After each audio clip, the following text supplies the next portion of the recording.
তো hello everyone, welcome to my channel. আমি প্রদীপ। আমি আবার চলে এলাম একটা নতুন ভিডিও নিয়ে। তো আগের ভিডিও অনেক এক্সামের ইম্পর্ট্যান্ট কোশ্চেন, ইম্পর্ট্যান্ট নোট সব কিছু আলোচনা করেছি। তো সব কিছু নোট কোশ্চেন পড়ে গেলেই যে পাস করবে এমনটা নয়।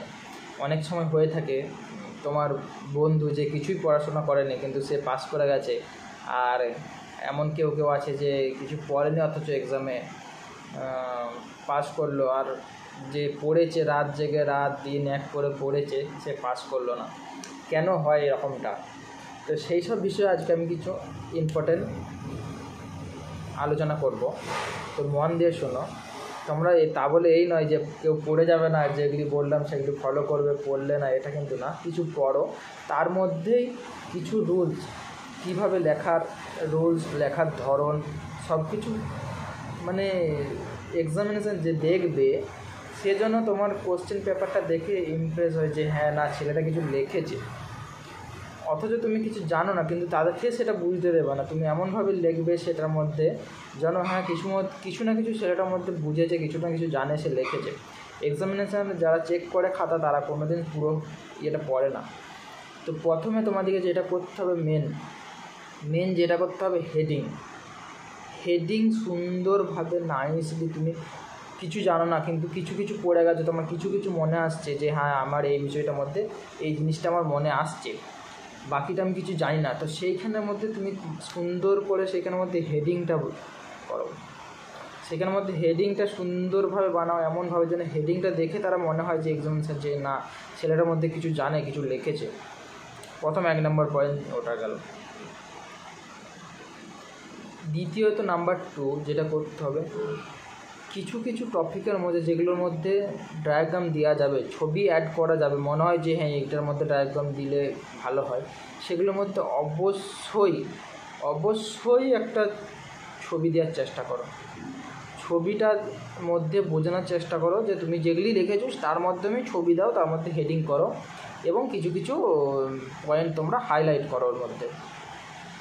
গেল। দ্বিতীয়ত, হাতে লেখাটা অতটা ম্যাটার করে না, তবে তাও একটু সুন্দরভাবে গুছিয়ে লেখার চেষ্টা করো। আর এমনটা নয় তোমাদেরকে ধরপড় করে যে আমাদেরকে 60 পেজ পূরণ করতে হবে, 38 পেজ পূরণ করতে হবে, যে 38 পেজ আছে 38 পেজ লিখলেই আমরা পাস করে যাব, এইটা মাথা থেকে বার করে দাও। এইটা কোনো দিনই হয় না।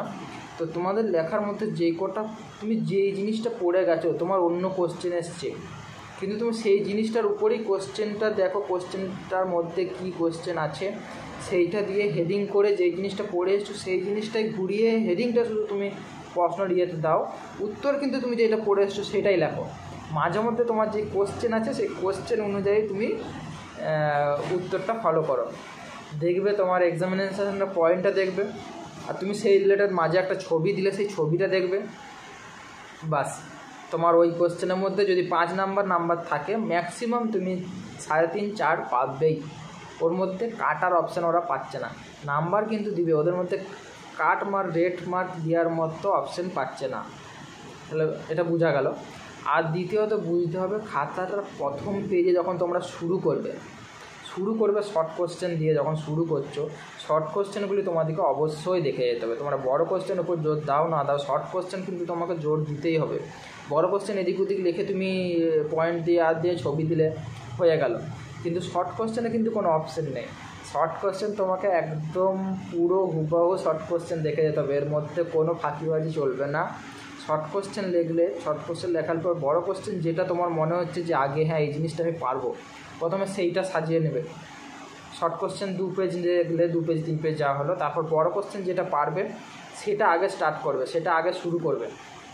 সেটা শুরু করার পর যেইটা মনে হবে যে হ্যাঁ আমি পারবো না, কিছু ধারণা আছে, তারপর সেটা লিখবে যেইভাবে বললাম। তারপর যেটা একদম পারবে না, ছেড়ে আসবে না, একটা কোশ্চেনও ছেড়ে আসবে না, মাথার মধ্যে মন দিয়ে ঢুকিয়ে নাও, একটা কোশ্চেনও ছেড়ে আসা কিন্তু যাবে না।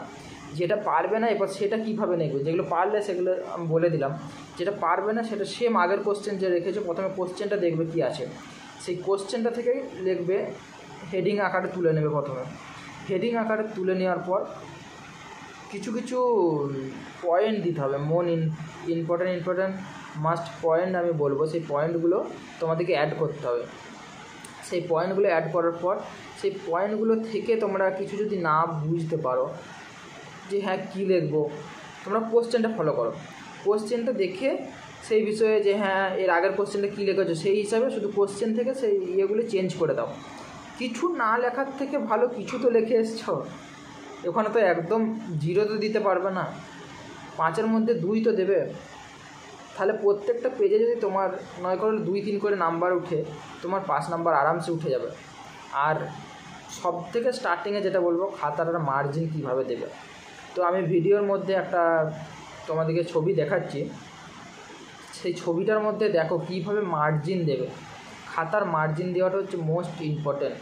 ওটা দেখে এক্সামিনেশনরা খুশি হয় যে হ্যাঁ পরিষ্কার পরিচ্ছন্নভাবে লিখেছে।